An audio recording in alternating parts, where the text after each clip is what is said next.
Thank you, Maddie. Hi, everyone. Welcome to our launch of the Transpacific Literary Project. It's really great to have you here, and I'm excited to introduce a lineup of 4 readers, and we're going to have hopefully a scintillating conversation after this. The Transpacific Literary Project is a new initiative from the workshop, generously supported by the Luce Foundation.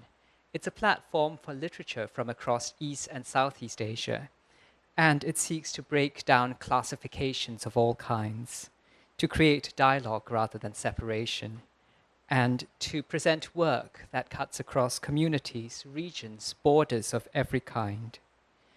This is a space in which we will ask more questions than we will provide answers, a space for conversation, for difficult queries, and for diversity. These pieces of writing are curated along themed portfolios. Our first one, Remittance, has just launched and is available online at the workshop's website, AAWWW.org, as part of our online journal, The Margins. Remittance is, as all our themes are, a word full of implications and meanings. The pieces that we will present come from Myanmar, the Philippines, Singapore, and China. They deal with the subject, interpreting it according to remittance between migrant workers and the homeland, remittance between cultures, and the reason for this evening's theme, because it actually is Ghost Month, remittance as between the living and dead, which I will leave to Yulin Zhong to explain. Yulin Zhong is an essayist whose work we will be presenting later this month as part of the Remittance portfolio. So here is a sneak preview from her essay.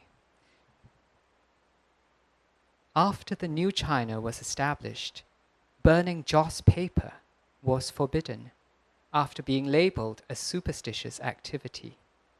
The Taiwanese scholar and artist Ho Jinlang predicted that this practice would die out on the mainland. That didn't actually happen, because behind the burning of paper was a deep relationship between the Chinese people and gods, ghosts, and ancestors. A new wave of thought isn't enough to change this, not even in the modern world.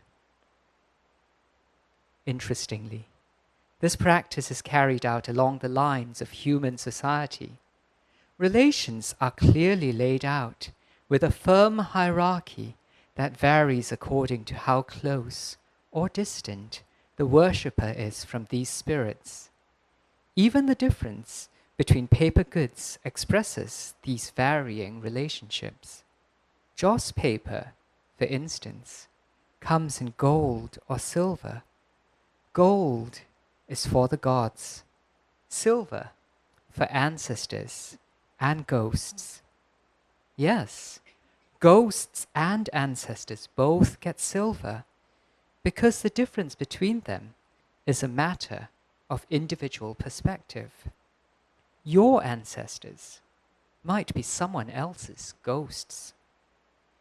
These bits of paper, coarse and colorfully patterned, of different sizes, become a remittance between the living and dead, connecting individuals and communities with their forebears and their gods, guiding their behavior, affecting their emotions.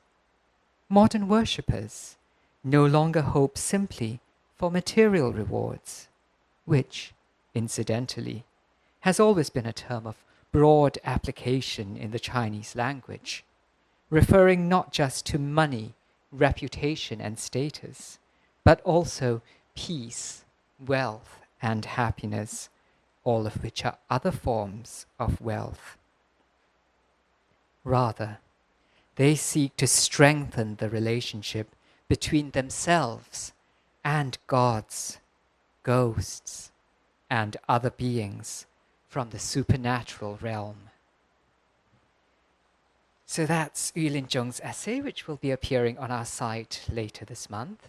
And I also want to give a shout out to Annie Wong, the photographer whose images you saw on the screen earlier on.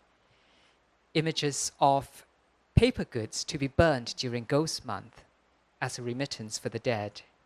And you can see a selection of them on the wall behind from Chinatown, Manhattan. Next, it gives me great pleasure to introduce Ed Lin, our first reader. Ed is a native New Yorker of Taiwanese and Chinese descent.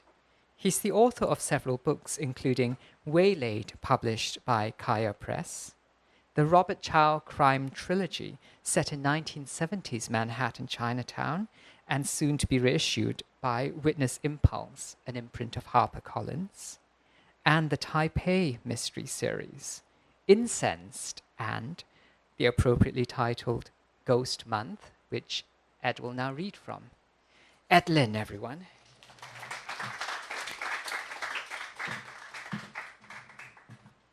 Oh, thank you. Thank you so much. Just when you were speaking of how during the Cultural Revolution they were trying to get rid of the any superstition, I remember reading in the biography of Mao written by his physician, saying that Mao in private was like, why are they destroying the little altars and temples? They provided comfort to people. But then again, wasn't it you who wanted to destroy them? I don't get it. Yes, I'm Asian American, and I grew up on the Atlantic coasts, but I'm representing a Transpacific sort of thing tonight. Half my mind is in Asia, because it's not allowed into this country anymore. So Ghost Month, you all know what Ghost Month is, right? Ghost Month is the 7th lunar month. Under Buddhist and Taoist traditions, it is believed that the undead are allowed to roam the realm of the living once more, and they must be appeased one way or another. In this particular book, the narrator, Jingnan, who runs a night market stand, finds out that his former girlfriend has been murdered. And so he is here visiting a former mutual classmate. He tries to get some clarity on it. Lee and Associates' double doors of chemically antiqued wood were weighed down by 2 oversized gold-colored metal plaques.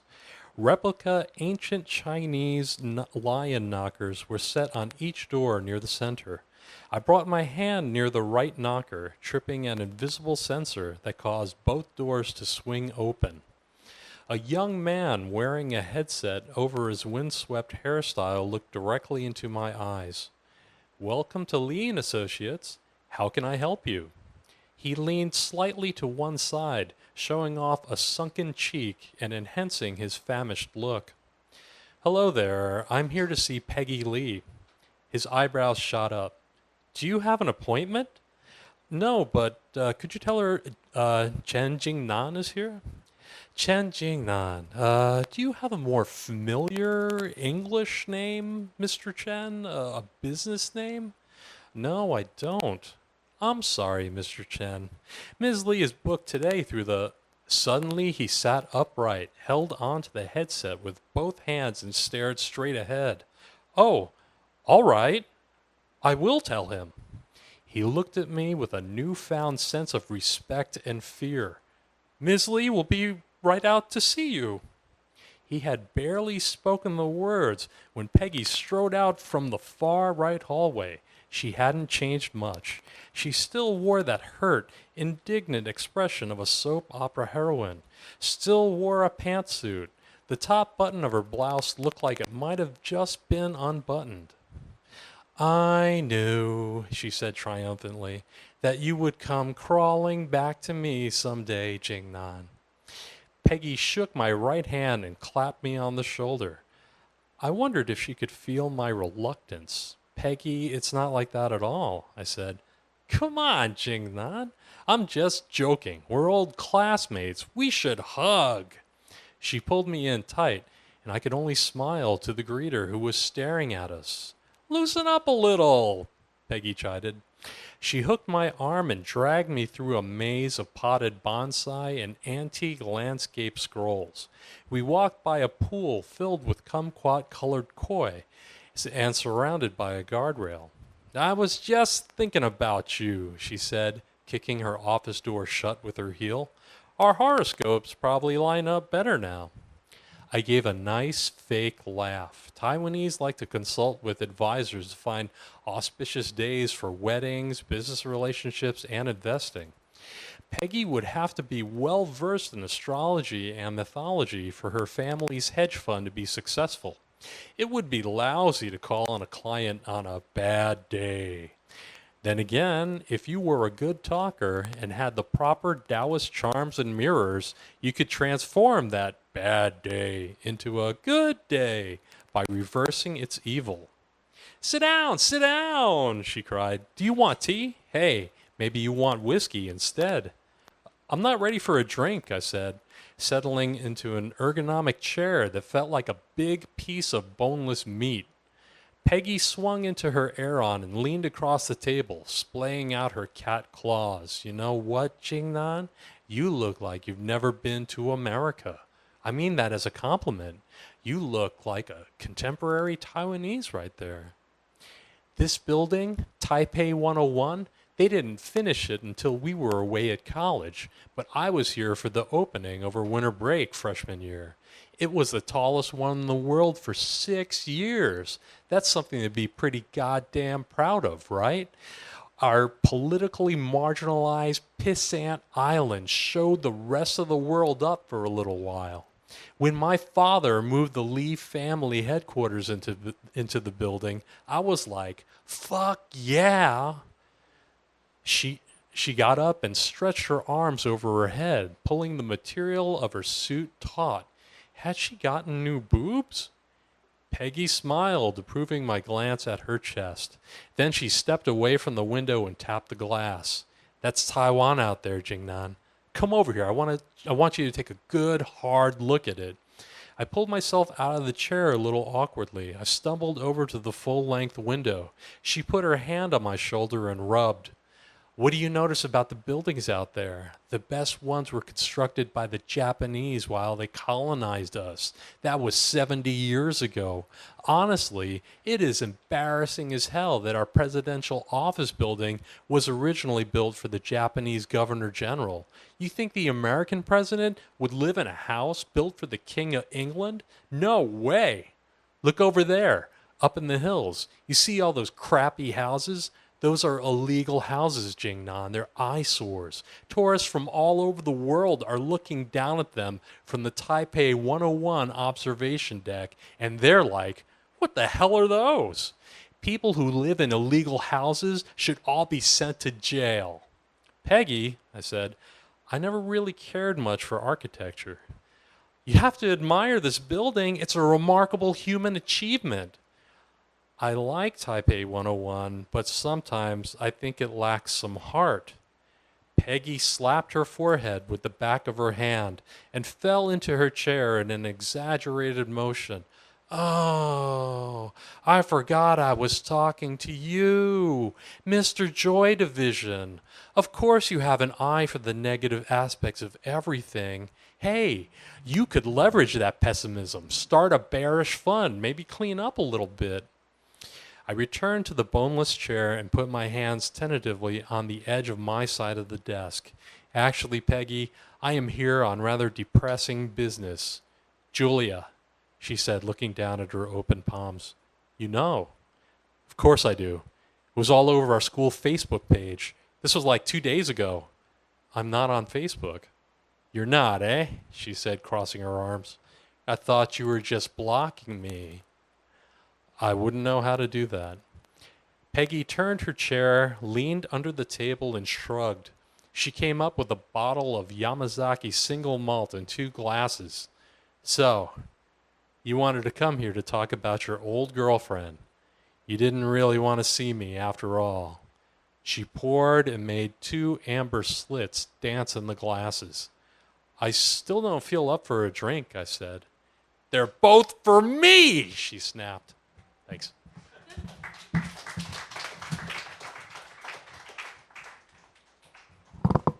Thank you, Ed. Our next reader is Bonnie Huie. Bonnie translates from Chinese and Japanese.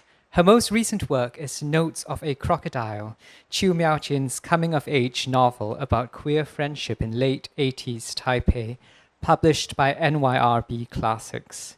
She has received a Penheim Translation Fund grant, and her excerpt of Okinawan political novelist Tatsuhiro Oishiro's Tu Futenma appears in the Brooklyn Rails in translation. Bonnie.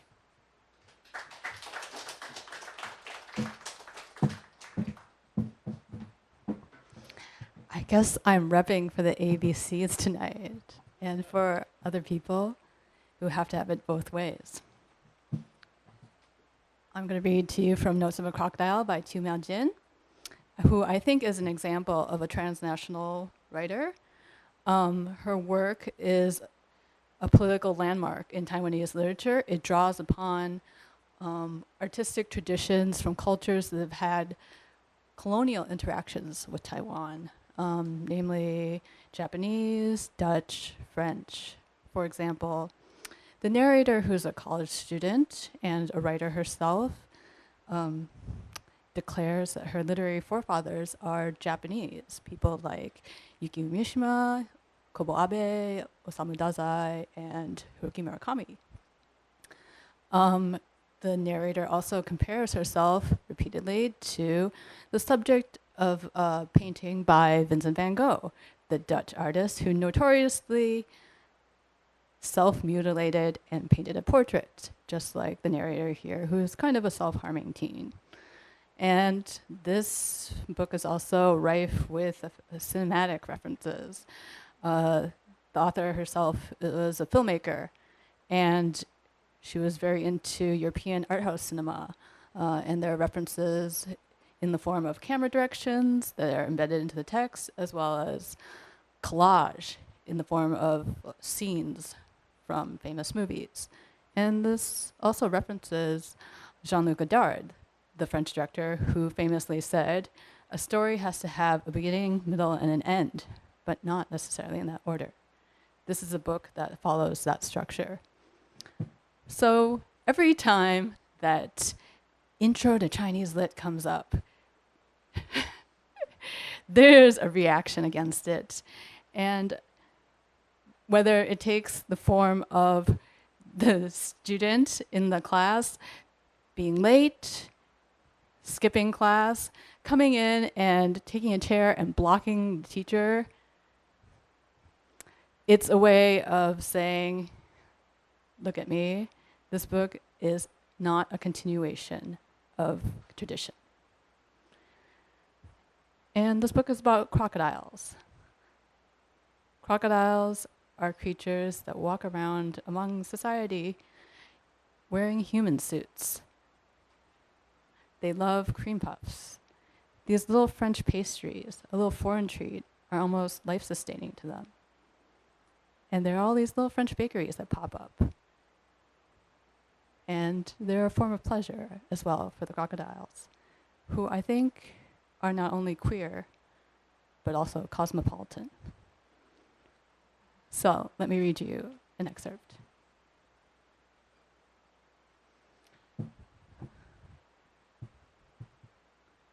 The first semester, she was my lifeline. It was a clandestine form of dating, the kind where the person you're going out with doesn't know it's a date. I denied myself, and I denied the fact that she was part of my life. So much so that I denied the dotted line that connected the two of us and our entire relationship to a crime. But the eye of suspicion had been cast upon me from the very beginning, and this extraordinary eye reached all the way back to my adolescence. My hair started to go gray early. Life ahead was soon supplanted by a miserable prison sentence. It was as if I never really had a youth.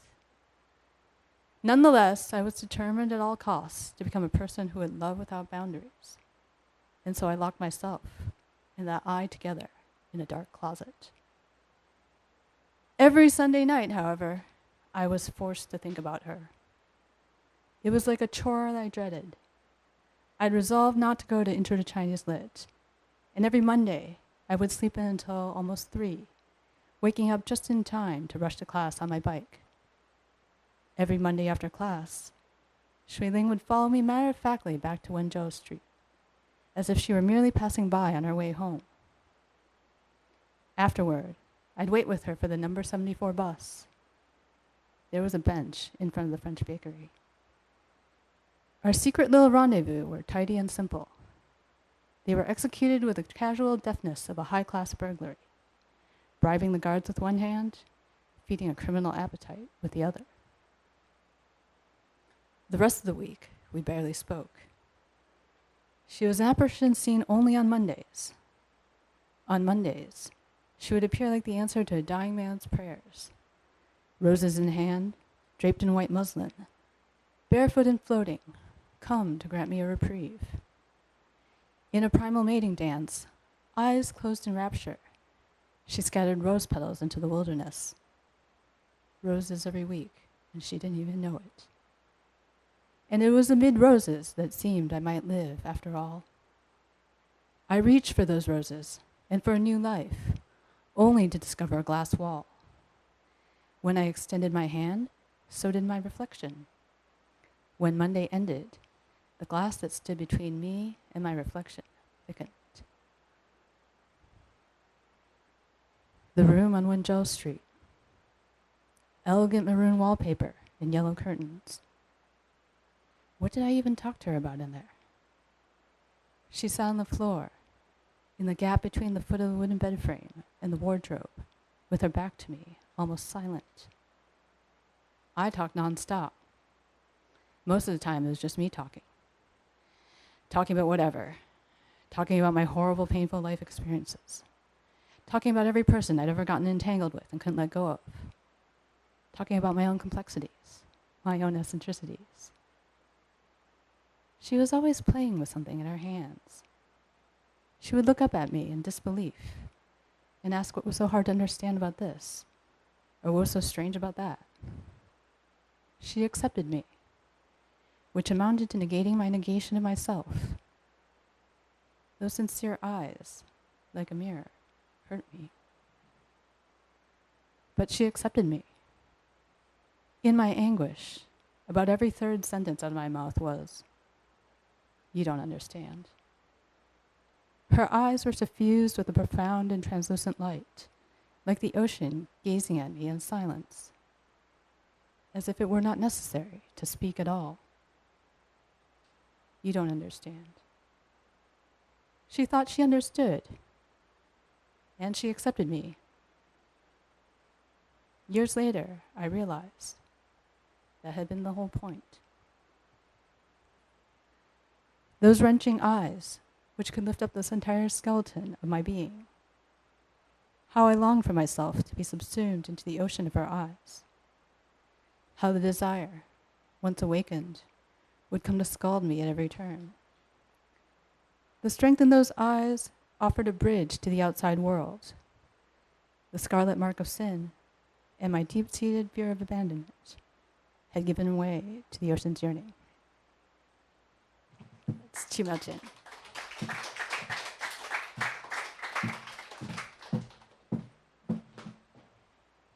Thank you, Bonnie. Our next reader is Kyoo Lee. Kyoo is a professor of philosophy at the City University of New York. She is the author of Reading Descartes Otherwise, Blind, Mad, Dreamy, and Bad, and a chapbook titled Writing in Tanglish. She is a theorist and writer working widely in the intersecting fields of the arts and the humanities, a member of PEN America Translation Committee in New York and the Poetry Translation Center in London. She also summer teaches at the Jack Kerouac School of Disembodied Poetics, seminaring on philopoetics, and soon, in fall 2017, she will be starting a Mellon Public Seminar on MP3, merging poetry, philosophy, performativity at the CUNY Graduate Center. Currently, she serves on the editorial boards of Derrida Today, Women's Studies Quarterly, and Open Humanities Press. Kyoo Lee.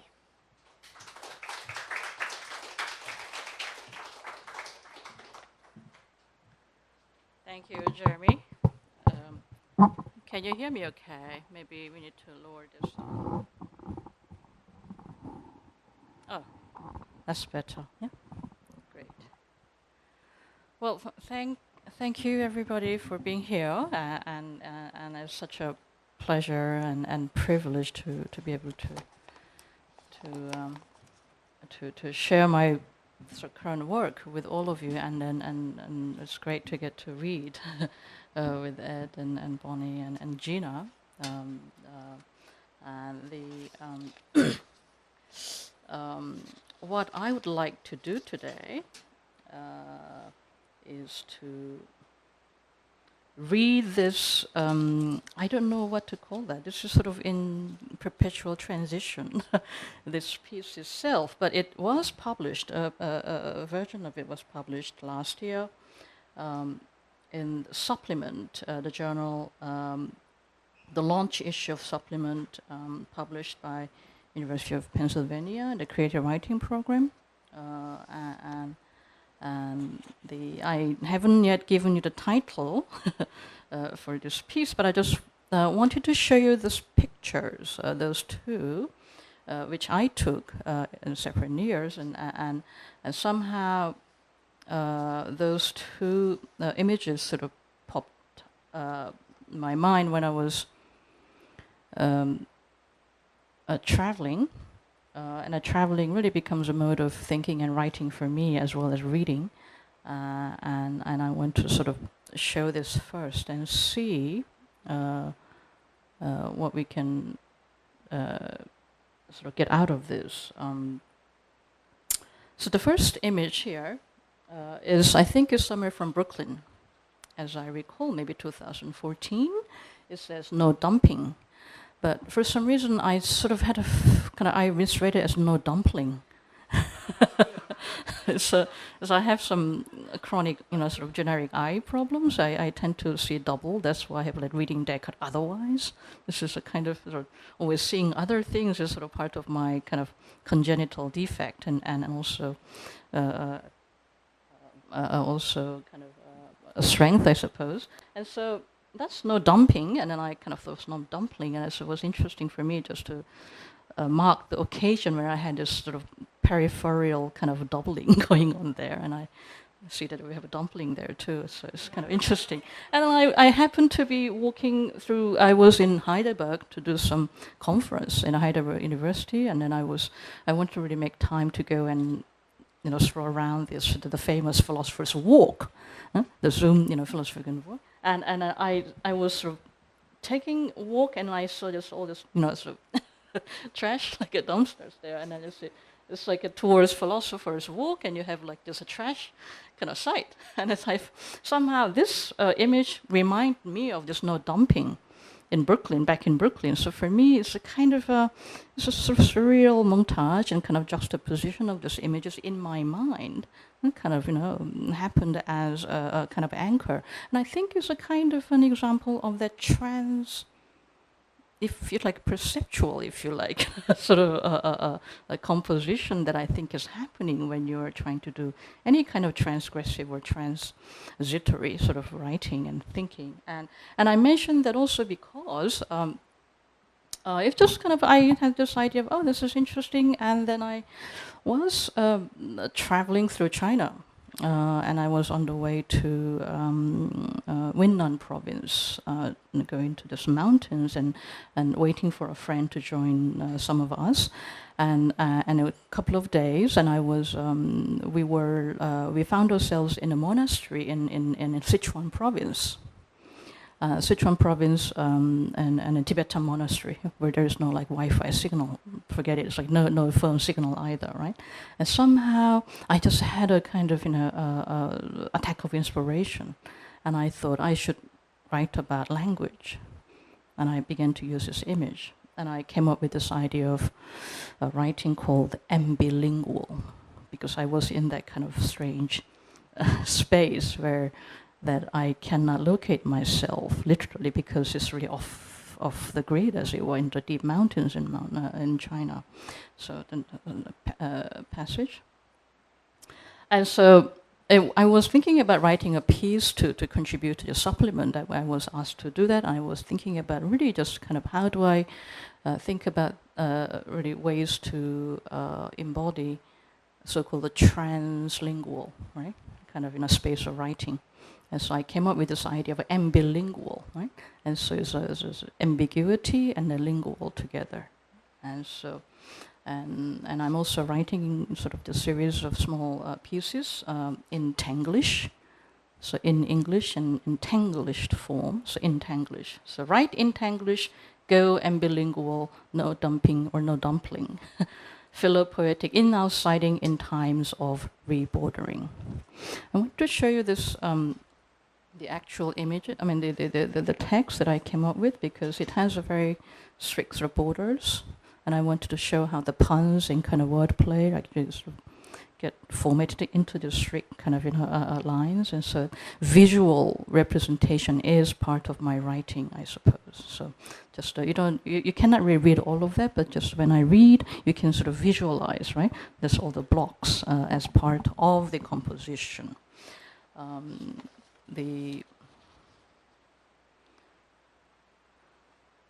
Let me just read a couple of quotes. Poetry is what happens on the outskirts of sense, Fred Morton.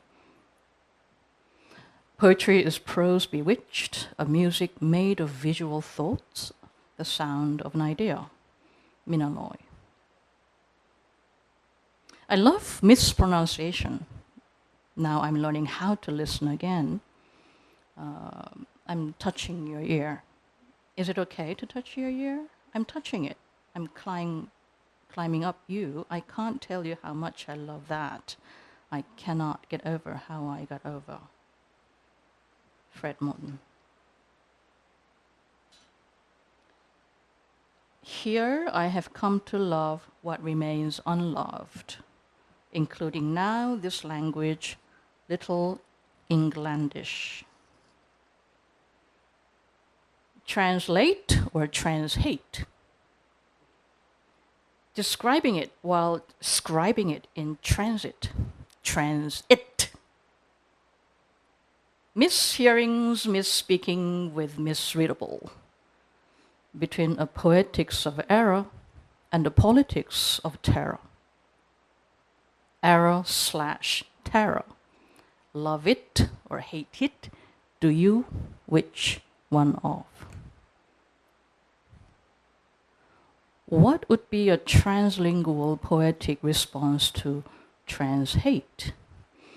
This encountering of unheard of familiarity and familiarity.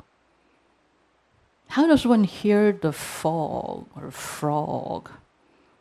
When does one see the line of a wall in the mist?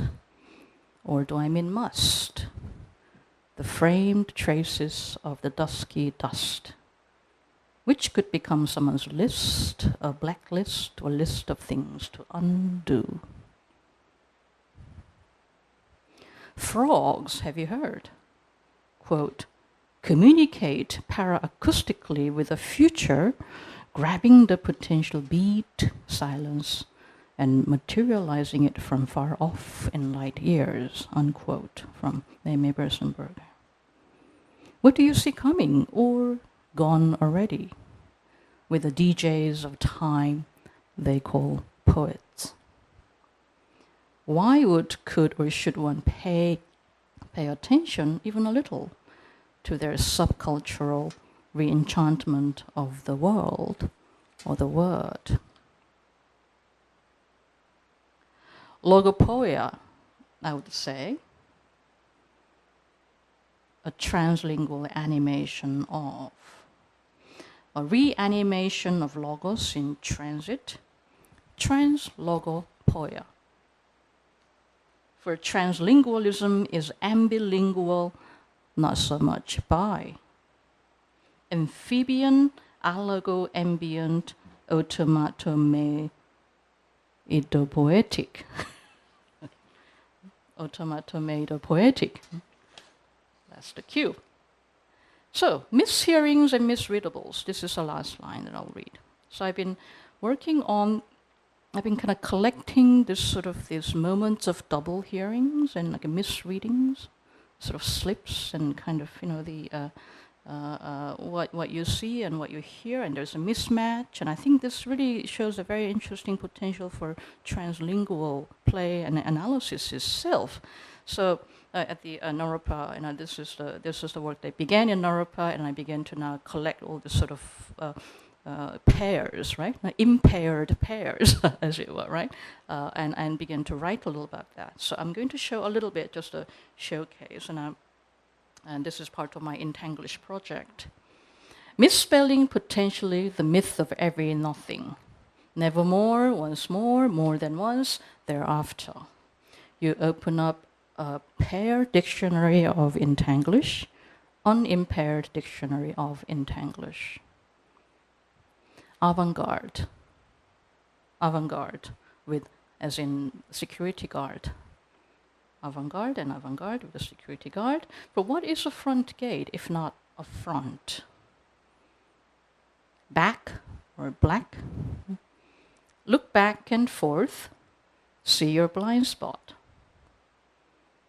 Copyright or copy right. Mind the gap. Pace yourself. Dumping, dumpling. For you can dump anything into dumpling. Or exist or exit. They did. Fraud or Freud, as they say. Gate or gate, G-A-T-E or G-A-I-T. Walking is the distinguishing gate of the times. Or household or asshole. There's a psychoanalysis friend, she was saying this too, and then she said she heard it. So it's a slip. Ink and ink, I-N-K or I-N-C. The signature of a life requires a vial of invisible ink. And this is a pronunciation that I hear from this YouTube cook, Korean cook called the Mangchi. Whenever she says juicy, juicy, she says juicy. Juicy and juicy, juicy come together, right? Mangchi says, the Korean cook from the land of YouTubes. Kitchen or chicken, a new word order or old word disorder. Love or leave. I leave you to be who you are. I love you. Middle and muddle and meddle. New and now.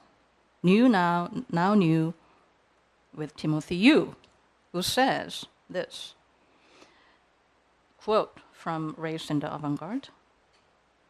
If we can recognize groups like language writing and Asian American writing as parallel avant-garde formations arising from analogous exploration of language and social location, Asian American writing was always experimental, and language writing was always ethnicized. We can understand the place new work takes in the communities created by these avant-gardes, without compromising the historical integrity of either. If the idea of the avant-garde is dead, I would argue for the continuing vitality of a plurality of poetic avant-gardes, an assertion that should give us grounds for optimism about the future of American poetry. O, P, Q, R, roll on. Thank you.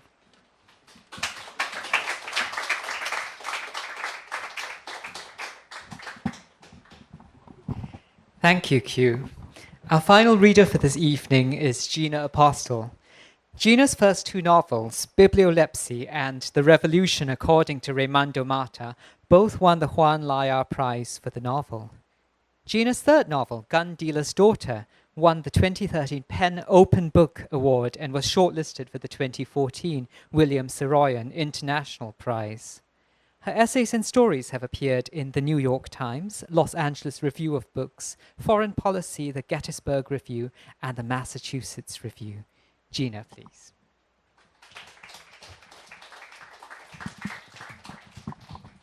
Thank you so much, and thank you so much, all of you, for being here. Um, I told everyone, my co-authors here, that I was going to read from my newest book, which is going to be published in the fall of next year, but I forgot to print it out, and then I forgot my phone. So I rushed out of my apartment and got a number of my books. So I decided I'm going to read from Bibliolepsy, which is my first novel, so I haven't read this in a very long time. And in terms of the concept of ghosts, there are two things that I'd connect to ghosts. One is that a ghost of the Philippines right now really is the dictatorship, the Marcos dictatorship, which is being replicated in this this government that's creating corpses. And it's interesting to recognize that the Marcos dictatorship turns out to be, according to my friends, untaught in the Philippines, so that there's an amnesia and a misrecognition of that regime. The other thing here is the ghost of texts. I grew up in the Philippines, and in the Philippines you are taught, you actually are fined for speaking English in school, or for not speaking English in school, so you're fined for speaking your own language. And you are taught the Western canon. And so it's interesting to think about the texts here that are being discussed in Bibliolepsy as ghosts as well. They're corpses of the West. Bibliolepsy, a mawkishness derived from habitual aloneness and congenital desire. Manifestations, a quickening between the thighs and in the points of the breast, a broad aching V when addressed by writers, books, bibliographies, dictionaries, Xerox machines, a sympathy for typists of manuscripts. Etymologically related to Humbert Humbert's gross tenderness, though rarely possessing its callous tragedy, occasionally accompanied by a liking for rock and roll. The endless logo itch, desperately seeking, but it can't get no satisfaction. Biblioleptic attacks, usually followed by bouts of complete distaste for words. So this novel is, the narrator is Preemi, and she's in love with reading, she's in love with books, and it happens to be the EDSA rebellion in 1986 that kicked out the dictator, but all she wants to do is fuck poets. So the book is a series of fucking and reading. So it's what, as they say in workshops, write about what you know. So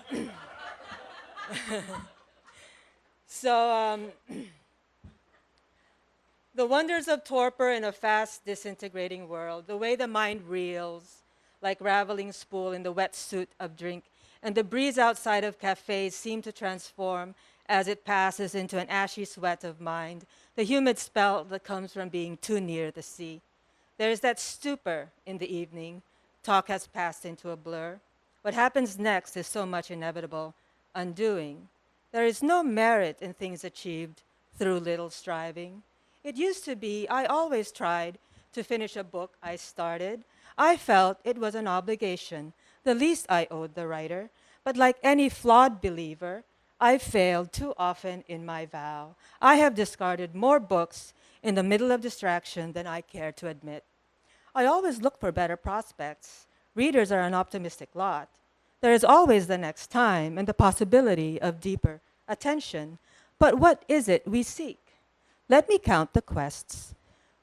Here's a shelf of biblioleps. Number 1, The Man of La Mancha. This is the reader who believes in an ideal world as he finds it in a book. I have always looked upon Don Quixote with the tenderness of a codependent. He is the bibliolep supreme. Of course, he's dysfunctional. His entire quest is a biblioleptic wound. He turned words into flesh and text into a kind of hell. Readers cannot take refuge in his absurdity. It repels and stabs us. It was right that his neighbor should put fire to his books. Reading Don Quixote is like being wasted by one's own kind. And yet one cannot help but be moved by his affliction, for the whole indivisible universe bibliolepsy can contain. Number 2, Emma Bovary. This is the type of reader who takes a book after which to fashion her own image. Bibliolepsy is a sign of deprivation, like scurvy or beriberi. Readers would like to live unmediated with the world, but they are afflicted by some deficiency, a rawness of expectation. Maybe in this lay Emma's ruin. The departure point of Emma's pasión was the reading of romances. But this reader is no idealist like Quixote. She is an opportunist. Unlike Quixote, she has no full world in her. Instead, there is simply an imperfect body, a void in the bones. This may be the most tedious kind of bibliolept, the escapist who appropriates books to patch her own face. I am cruel about readers like Emma Bovary. But as the Frenchman said in his apocryphal dying hour, Emma Bovary c'est moi. Number 3, Paolo and Francesca. For these readers, it is the book that finds them out. The only knowledge we have of Paolo and Francesca, the lovers in Dante's hell, is that their sin had been committed by their joint reading of a story, the tale of Lancelot and Guinevere. When the kiss was sealed in the book, so was this pair's folly. I have always felt the charm in that, how love in print begets love in the loins. I like its symmetry and idiocy. There are, of course, matters of predisposition and opportunity in the story, other crude things. And I have always wondered about this. What had Lancelot read? Readers of this sort may not even like to read at all. It is simply that one book might pander an arousal. Even so, if this happens to you, be on your guard. You are under biblioleptic trauma. Number 4, Kinbote, of course, the reader a scholar. When under the feebleness of biblioleptic fever, I'd often feel a serious cruelty in the critical companions to texts. Whether genial or not, dull or discerning, critical readings would assume the indelicate posture of medical knives. I would recoil. Or, like their eponymous counterpart in Pale Fire, these Kinbotes come off as simply loony. There must be a mid-ground between articulate lunacy and speechless lust. Under greater lucidity, I'd feed off these critical readers, lunch on them, snack on them, annotate their ruses. I might even quote them to show my full digestion of a book. I would try a bit of surgery myself to find a space between scholarship and stupefaction. Why are these Kinbotes necessary at all? To legalize a drug. They are the lawyers of a reader's lust. Number 5. Bouvard and Pécuchet. Okay, the second Flaubert, but whatever. The reader is the garbage collector of culture. This is a very common bibliolept, the one who thinks life will be improved by the books that he reads. You might say that he loves a poem for the wrong reasons, for social causes, psychology, or other solipsistic notions. But who will bell this slippery cat, mark the limits between the right and wrong meanings? Every reader to his own devices, fatuities, and dislocations. For people like Bouvard and Pécuchet, let the author rant desultorily in his corner. He is simply a flea on a mightier animal. The bounding fancy of the bibliolept often stuns the wise. Let us call the next poet Huevo Santo, Mr. Holy Eggs. He was a huge man in a rage. I met him at the usual somnambulist cafe. He had a cigarette in his mouth like a dagger, or was that a sword in his eye? No matter. You might get the picture. Hefty man, barong Tagalog, lotion skin and bitter sneer. He wore contact lenses. He had a gold watch. He hated readers and militants. They were his plague. All readers are buffoons, he told me, and the worst buffoons are those who believe in a cause. It's best for a man not to write, but if he wrote, it's best for a man not to publish. And if he publishes, it's best for him to spit at everyone who ventures to talk about his books. And he spat smoke onto the left region of my shoulders. All talk is cheap, he said. Such as yours, I pointed out. And the talk of readers is the worst. He would list for me his other woes. Wives, too. He told me, I hate wives, and I hate their children. Then you must hate yourself, I said peaceably. You were someone's child. She was no one's wife, he retorted.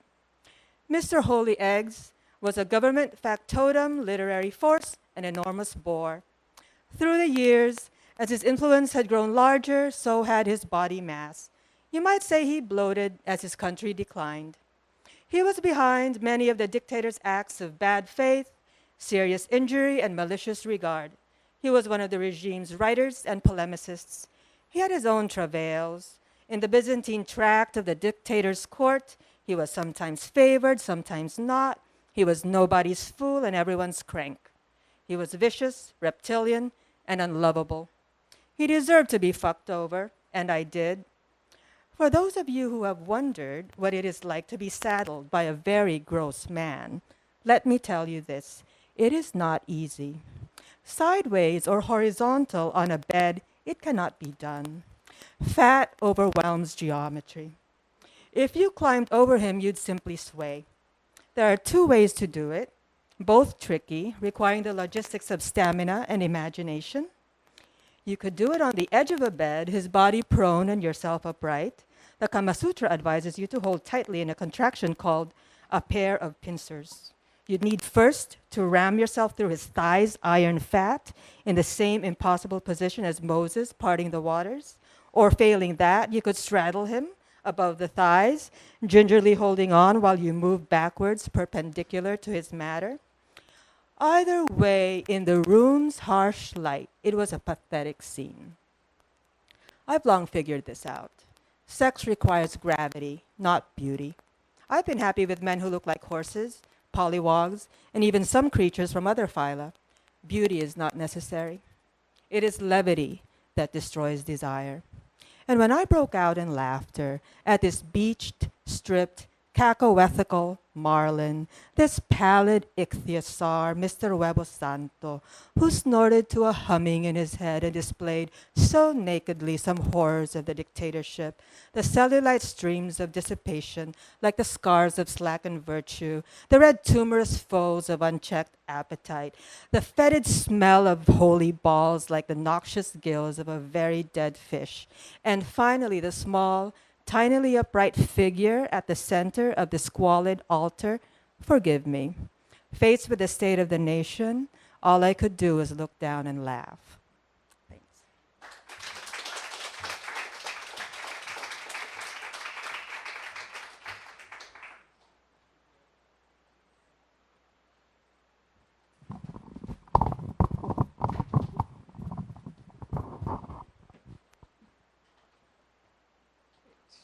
Will we all fit, or do we need another chair? I'll bring another chair.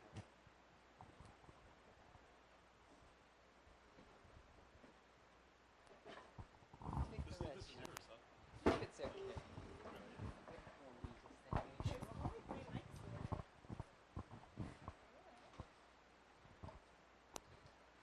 Thank you again to all our readers. And now we've reached what I like to think of as the chat show part of the evening. Everyone's on the sofa and we can talk. What I love about all your work is how it resists classification. And that's in great part the sort of writing we look for on the Transpacific Literary Network. It's a work that resists categories or perhaps hopes to do away with categories altogether. And as we set out on this exploration, one word that's come up over and over is transnational. Writing and writers who identify or are identified as transnational. So I wanted to start out by asking all of you what this word means to you and whether it is possible to be a transnational writer, and if so, how?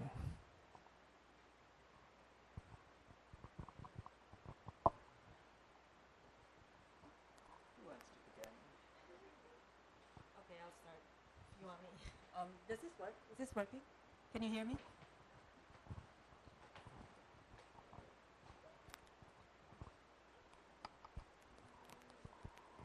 Okay. Anyway, as I said, I grew up in the Philippines, and the thing about growing up in the Philippines is that, as an English major in the Philippines, is that, and you're being a writer, I was in the creative writing program, is that you always see yourself as of the world, while you are Filipino.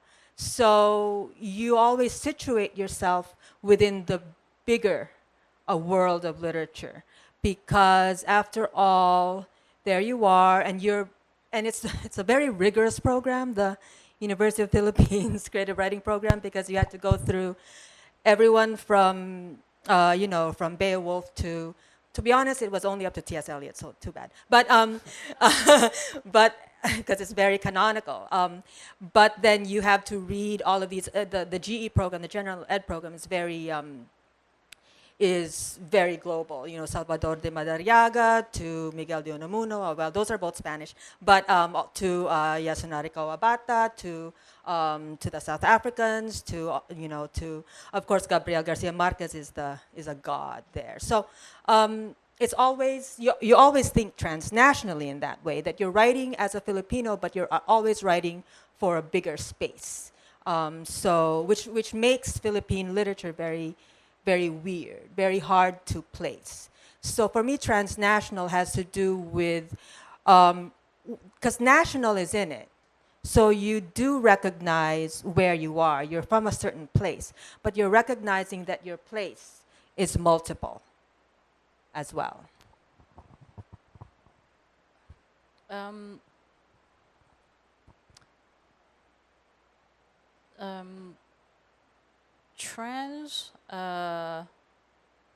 National, this concept is really, as you say, it resists its own conceptualization. I mean, as with all the trans, I mean, this is trans as a prefix, right? Is always on the move, right? Or beyond, or so. And I guess for me, the word trans always seems to kind of follow me, like as a transdisciplinary, right? And transnational, or I guess those are the sort of two main sort of categories, right, that I can think of. And so the as also a philosophically trained academic, and writing about Descartes, who, as many of you may know, is the inventor of the Cartesian coordinates, right? Well, this grid, right? I tend to think about this this category itself along, that line of categorization as kind of location, right? So, like, you locate yourself, on a particular plane and a map. And so what does it mean for me to be transnational then, right? It's really about going off the grid, right? Or always diagonal, right? It's never really sort of in the box, but somehow I have to go through the box, right? In order to be intelligible also to myself, right? So I just like to highlight that the sense of that movement in the transnational, which I think is really, for many of us, is the engine of all sorts of affective intellectual activities that we also want to do justice to, right? And so what happens if we really try and do justice to that self-deconstructing moment of trans in transnational, or it could be any kind of trans, right, notion. That seems to really also call for its own authenticity. What is the room of its own of the trans, right? That would be my question back to you. I mean, I'm a philosopher, so I have all sorts of questions rather than answers. Anyway, so that's my long answer to your interesting, engaging question. Thank you. My favorite trans is transgressive. I feel like I never had any sort of choice in this. I just discovered that I was doing something bad that people didn't like, and so I kept doing it. And I feel that very much as like what Cantonese people call like a tuksing, like a person who is like empty, and not truly Chinese.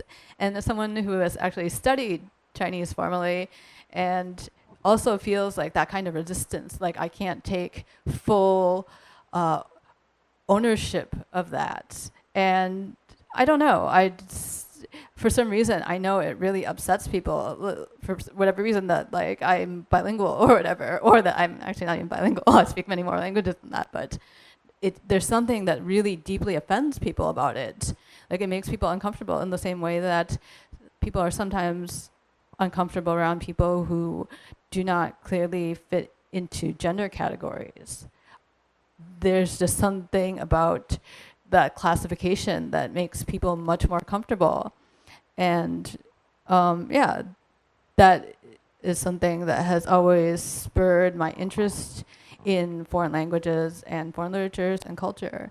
I think, you know, nationalism is really present in literature. Like you have to stand for the national anthem to be a pro football player. And I think there's a little bit of that kind of obligation to build on the narrative of nation building as a writer, whether it's like contributing your immigrant narrative or some story that actually simply supports all the status quo in terms of like socio-economic structures. So I don't know where it's going, but it's about definitely crossing the line.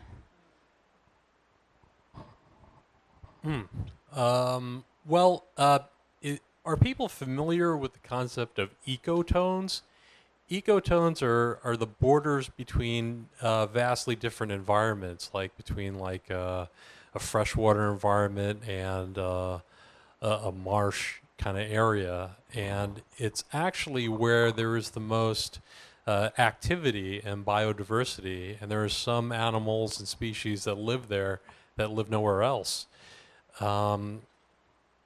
People act like, in terms of being transnational or transgressive, that there is this kind of thin border, but it's not. It's not like this thing you can have running between your legs. It's often a vast and wide world that swirls both worlds together, not so different from like the yin-yang symbol. When I was coming of age, I mean, we didn't really have a lot of Asian American things, but it wasn't so much that I identified as being an Asian American, being like the only Asian kid in school. It was like my parents, like a lot of first generation immigrants, ran their own business, and so I would be at school. And then when I came home, it was like, work for me. We ran a hotel, which is a 24-hour business. So it's like either work or school. And that was pretty much for me. And I just had the worst bosses. I really did. Yeah. And it was totally like, you're at school, you're in America, and then you come home and you're like Qing Dynasty, the one that got overthrown by the revolution. Only the revolution didn't happen. And I remember when Chen Kai-ge and Zhang Yimou's movies were coming out in the early 90s, when they were being well distributed, I felt like I couldn't really understand what these people were saying, but I understood these people. And that is something that I didn't really feel was like outside of my realm. I understand how you can have a nation of people who are extremely xenophobic and about closing the borders because that's the size of their world, right?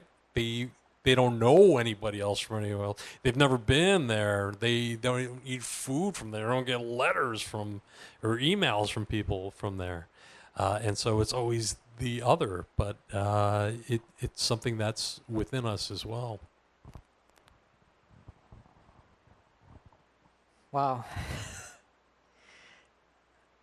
It seems that there is a lot of mobility in this, which resonates with me because the Transpacific Literary Project is a mobile space.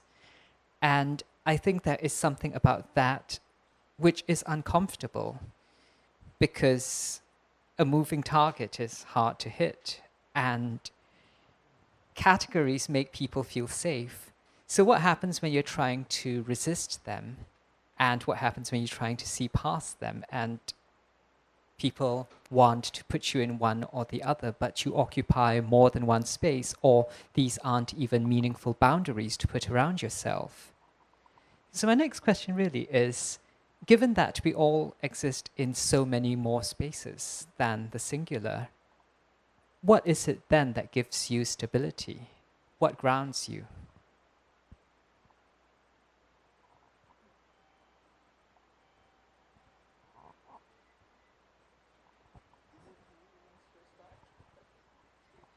We're all really ungrounded. That's the truth.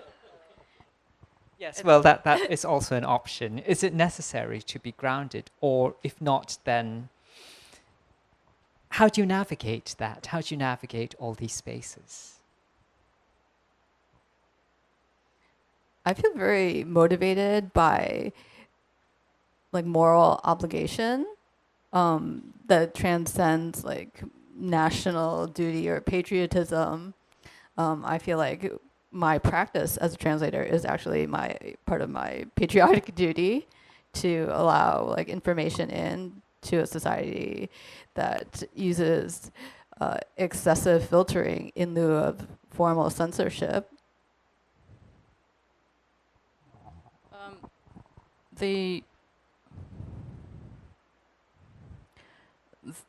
This sort of the mobility and porosity, right, of the boundaries and categorical boxes, right? That it's like a UPS and FedEx. I mean, they also move. Like this is interesting. So in that kind of the also space of this otherwise very kind of confusing and superficial sometimes, right? This transitability. I really like what Bonnie was saying about the certain obligation, certain ethical sort of position that one takes, and I kind of want to maybe take it further in a little different direction, and really thinking about, say, the body that moves, right? And so what I mean is what I have is the body, whatever it is. I mean, this is the end point of analysis in a sense, right? And so it's the body that moves around and navigates, right? However minimal, right? But then we always have just that thing that moves around. And so it's the body that not only locates itself in relation to the environment, right? And so I think that's my way of understanding this, what you mean by obligation, right? So say the body that responds, right, to the call of the present, right? I think that is the, in a sense, the force and the power of being in transit or being trans-X, anything, right? So because, it's a bi-directional and it's an open windowed, as it were, right? So ability to be able to be in communication with all sorts of calls, right? And so I think that's how I think about the kind of auto-grounding of this, the transitory moment. And I think it's a you talked about resistance, but also it's a resist. Exist is to exist. Right? Exist itself is to exist again. That's the resist in a sense, right? And so I'm interested in really thinking about that in terms of this literary body, which I think is incredibly auto-creative. Right? We're not talking about transnational capitalism, right? Transnational, I mean that is part of the category. But somehow what persists through this sort of, various charting of the world. And so the function of the literary, right? The textual, right? In the mode of transnational or transpacific, right? However we frame it, would be really important in terms of this sort of bodily function of this auto-grounding. What persists in that movement is, I think, for me, what we need to pay attention to. So it's a call to respond, and the ability to respond. Responsibility, it will be a more ethical concept. Mine is just arrogance, really. Uh, I think there's a richness in having multiple realities and cultures. I just think that I know that as a kid, when I lived in the States for a while, and so when I came back, I didn't understand my mom's language, and for a long time I didn't, and so and then I learned it, and then so people have started speaking about me in the language, in my language, that I began to learn, and I never told anyone that I knew it. So I was like the spy, and people just were saying bad things about me, and oh wow, I know all of, I know, it's like being a superhero type thing. Like you have like this secret identity, and you're the spy because you have this multiplicity. For the same is true when I came to the United States, because I am. American culture and history is what I learned growing up. It's in my school. I had to learn this as a Filipino. But the interesting thing is Americans don't know the Philippines or Asia, or actually a lot of things. But so I'm constantly having to be in a space of arrogance, because I can recite American poetry. I can recite Rabindranath Tagore. You can do all these things, and then people don't know your culture. So you always have something over others. I mean, it's bad. It's a bad ethics. But to be simply arrogant. The other thing is just it is rich. I think it needs to be recognized that. That given that we do exist from trauma, the country, the Philippines, for instance, was created by war. But the richness of the reality needs to be acknowledged as well, because it's hard to do that when you're also trying to get people to understand the trauma by which that richness was created. Oh, I was just going to say that I feel very grounded in writing. I'm very extremely driven to write, and there's a comfort in creating a kind of world. And I often say that when I'm writing, I'm really trying to explain the world to myself. Thank you. And now let's take some questions from the audience. Would anyone like to start? While you're thinking, Ed, I wanted to pick up on something you said earlier about being transnational in the sense of part of your mind being elsewhere, in that you're not allowed to wholly be yourself here. And I think a lot of us are feeling something similar, but could you expand on that? I kind of feel like I remember seeing a panel where Philip Kangotanda, the playwright, was speaking on, and he said the first time that he went to Japan, he all of a sudden everybody looked like him, and like he understood how things operated, and like just everywhere he saw his idea of himself finally reflected back, and he was like, that was when he realized what growing up in a racist society had done to him. He didn't realize until he was in Asia the full extent of the mind fuck that happened. And so, I've always kind of wanted that too, right?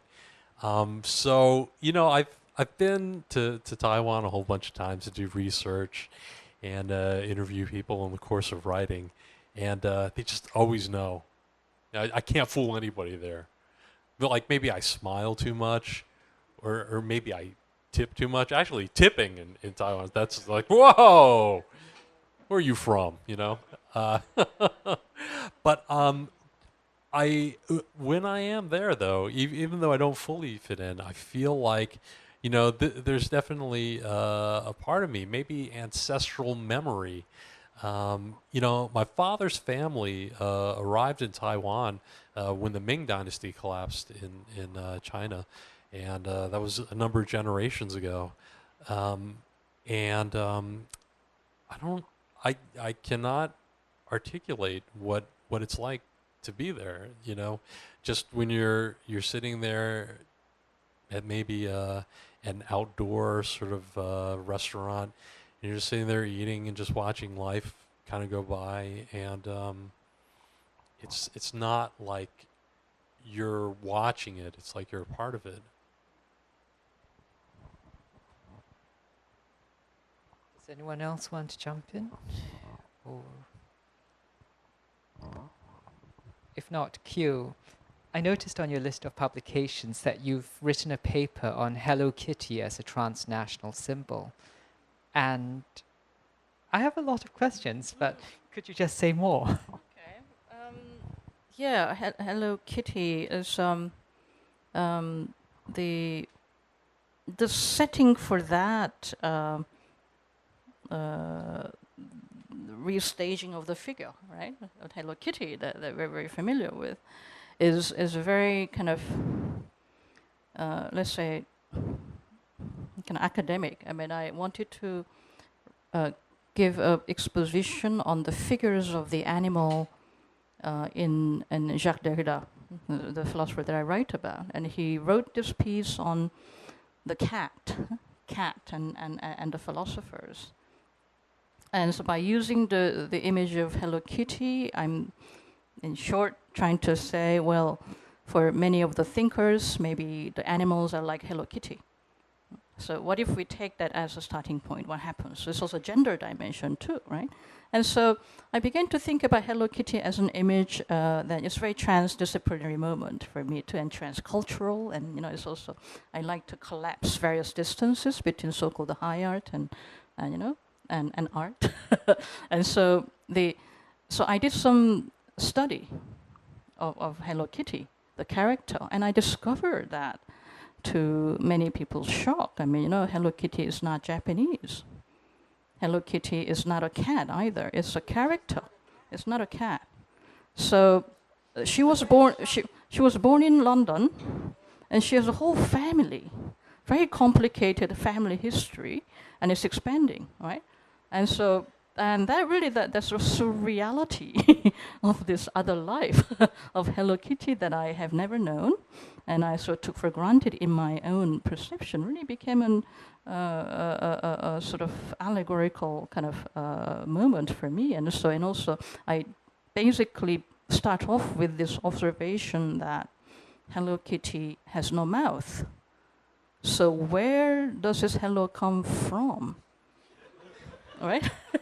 That was my question, right? So where are you from? This is the question. Like, so we tend to think about this little animal and human. It's a very interesting, and also like given that it's an invention of transnational capitalism, right? Between Japan and whatever.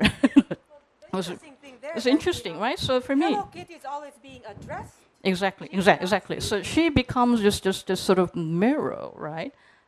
That we attach ourselves to is a projection machine because it has no mouth, right? And so that's the moment that I really began to sort of transgenerating, as it were, Hello Kitty as a meme that we should really think. It's a kind of getting back at this sort of certain blindness of philosophy, right? And see the animal and the female and this sort of cute, cute miniature. It's sort of creepy cute. If you really look into it, it's very creepy, but we don't realize it. So all of this, I think, it really becomes again. So I was doing a sort of transnational twist on that figure because I gave a paper in China at a cultural studies conference talking about Jacques Derrida and how Hello Kitty is a really a serious figure that we should really think with and through, right? And so it was a kind of critical moment for me, and then I am preparing to write a critical moment too, right? And so I mean, so this is a really character study, right? And so many of us have become Hello Kitties in the charade of this sort of all sorts of political theater and the production. So it's I mean, I think the sort of I take this seriousness of joke very seriously, I guess. So because it's so portable, and it attaches itself to everything, the stationery, and it comforts, right? So this sort of mobile home, right, for many people who want to attach themselves to that figure, right? So what does it do to our transnational life? And so that was sort of kind of my interest, and so thank you for taking note of that. But it's I don't know where that goes, but in this context, I want to connect the Hello Kitty to what you're saying. So instead of like talking about from to, this is the origin and destination story, like in the whole transnational kind of category, in the way we think about it, sort of very kind of political economy. But maybe we can think about, instead of from to, like a to and fro, right? It's a shuttling back and forth. Where does it go? And how does that create its own narratives, right, as it moves? So it's more lateral movement. Anyway, so that's what the Hello Kitty was about. Remember, no mouth. So is it your hello or from London? And you study if she has a sister, and she has a twin sister, and it's all the position, like with the two different ribbons and different colors, and so the doubling is very interesting, and then the kind of boyfriend, the physics of the head, right? And this is a very interesting allegory there. Anyway. I like the idea of Hello Kitty with her multiple identities and the misperceptions that surround her. Just Hello Kitty is all of us right now. On that note, yes.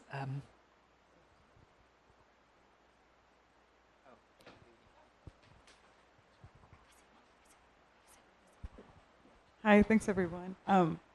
Bonnie, I have a question for you. I was interested in the way you described your translation practice and the way you talked about it. I think you said a moral obligation in some sense.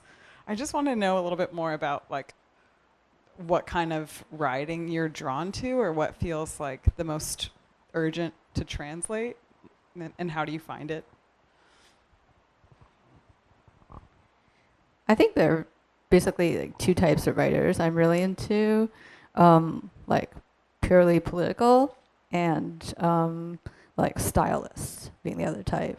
If someone has like a really radical style that doesn't exist already in English, I want to translate them, I want to find them. If it's like challenging, that's when I know it's something that I should try to personally do. And yeah, I think one of the things with translation is like, it's not just about the language, it's about the writer and like your own range. Sometimes you can compare it to like performance, like an actor performs a role or has certain types of writers that they can do, or types of personalities or styles that they can do, or a classical musician has certain types of compositions that they're better at and that they interpret better than others. The other kind is just, like political, like the reason why I wanted to mention that I translate Japanese and I am translating an Okinawan writer is because of U.S. imperialism and the fact that that kind of information isn't really translated into English, and a lot of history isn't available to people who only read English. And that's also something, a place that used to be its own kingdom, and it got erased through several layers of colonialism, including American and Japanese, and which is not to say that those cultures have not successfully integrated or there aren't harmonious elements, but that bit of history is lost, and I feel a really strong, debt to that culture. I mean, I don't know, I can't like make, military bases move. I can't like, I'm only one person, right? The least I can do is try to like preserve some old part of culture. So yeah, and then there's one, my favorite like post-war Japanese story is called The Cocktail Party, by Tatsuhiro Oshiro, and it's great because it's about a dinner party that takes place on a U.S. military base where there's like a people of different nationalities, and they're all kind of like microaggressive towards the Okinawan person. And the only way you can really understand it is if you understand geopolitics from every national perspective. And it's really hard to like make stuff like that stick with, you know, like people who are raised on a diet of American literature. Yeah, you just don't feel empathy, but it's an amazing story because it's just politically dead on. It explains so much, you know, that you won't get from the news, and it's a work of art. Thank you.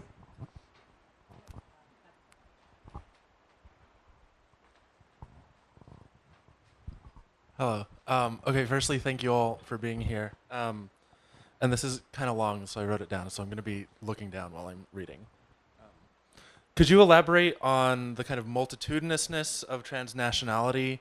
I know specifically with regard to the Philippines, because it's something that I'm also studying in school.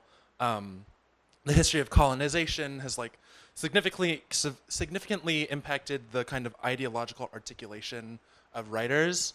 And Gina, you mentioned that as a Filipino writer, you're always writing for a bigger space.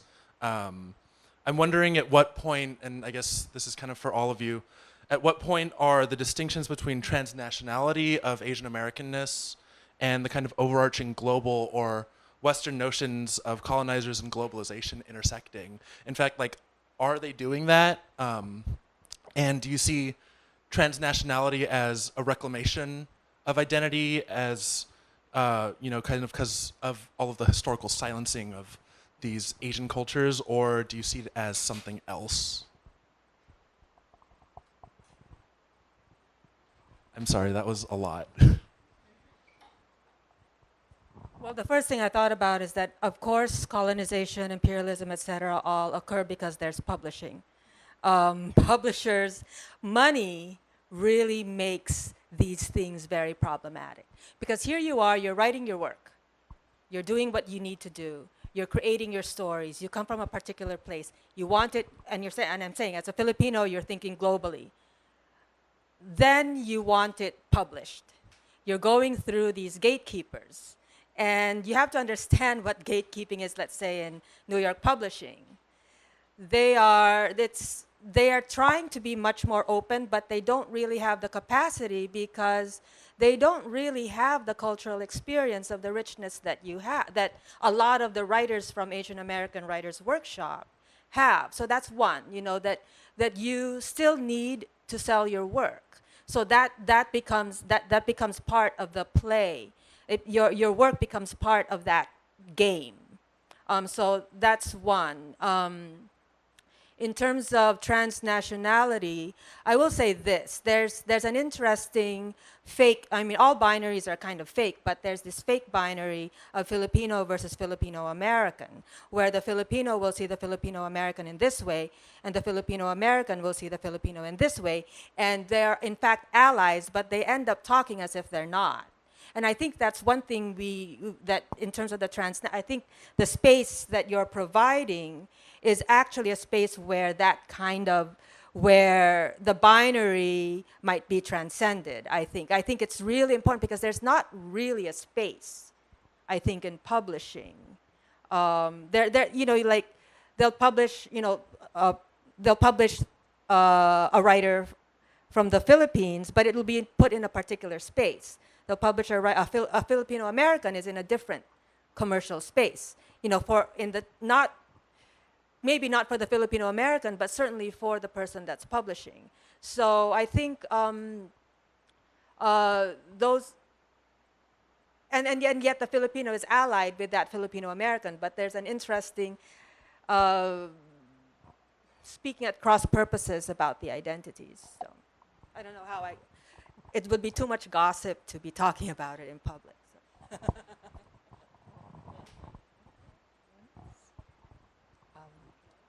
Well, we're going to start wrapping up in a minute. Any last thoughts on transnationalism or the Transpacific Literary Project? Gina was saying about the space, and also this is part of our conversation so far too, and I just like to also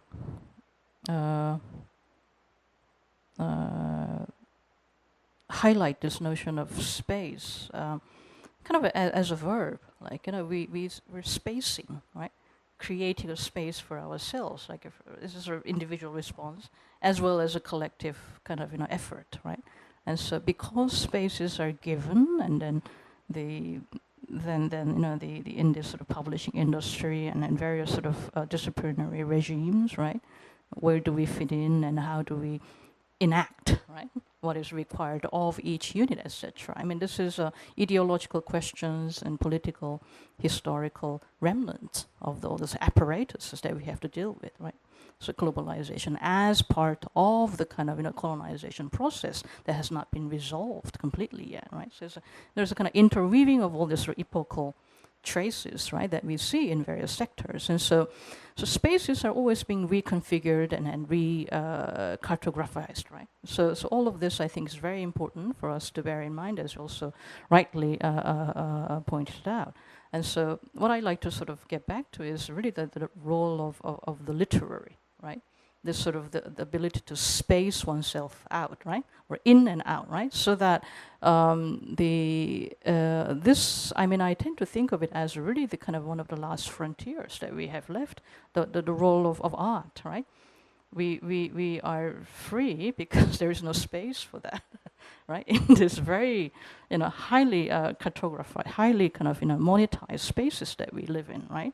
And so how do we reactivate that this almost surreal but still forceful space of freedom? And I think it's like what French call espacement, right? You make space, spacing, right? And that requires a lot of spaces like this too, right? And so just as, I mean, it's not really any concrete response, but I just want to highlight that, right? As a call for you know, continual intervention. So I guess what we all need to do is to try and cultivate a certain muscle, like, you know, be able to see when and how and where we can intervene, right? And create that, right? Slit into that space and see the Trans-Pacific as a category, as a categorical innovation, is a performance in itself.